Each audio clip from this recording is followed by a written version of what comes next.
incorporated in 2007, but it's been a DBA, a doing business as, or non-corporate entity, for about 6 years now.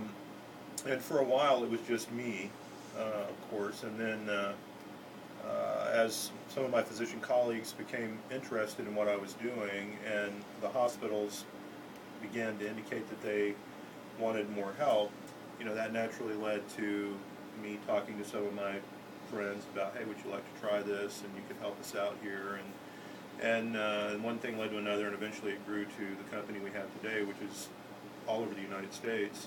And what's interesting about it, and I've heard this story over and over again, is almost all of our doctors really are mid-career doctors. We don't have an official policy that we won't use a new graduate, but we really are reluctant to do that. And unless they've been in the military and had 2 combat tours, as a rule, we won't consider them. And it's not because they're not potentially good physicians. I mean, they're obviously very bright young people, but in a remote setting where you have less than you need, and Tonasket is not as remote as a lot of places we work. I mean, some places we work are so remote that there's really nothing there for you, and it's a very poorly equipped emergency room, which is not the case for Tonasket. You have a lot of support here, great docs in town, and a good, well-equipped emergency room. But in some of these settings where we work, that's not the case, and to be able to offset that, the only real option you have is experience and knowledge. And so we consciously select experienced physicians with military backgrounds for that reason. But the flip side of that coin is what drives most of these doctors to us is they're basically burned out.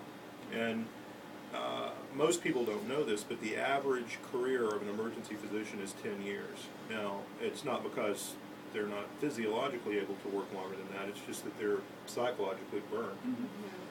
And so one of the stories I've heard over and over again when people work for Coast to Coast, and I think is one of the reasons we grew so quickly, is doctors were saying what I said at the beginning of the show, which is it's wonderful. I actually feel like I'm making a difference. I have time to sit and actually talk with a patient. I feel like I'm a doctor again.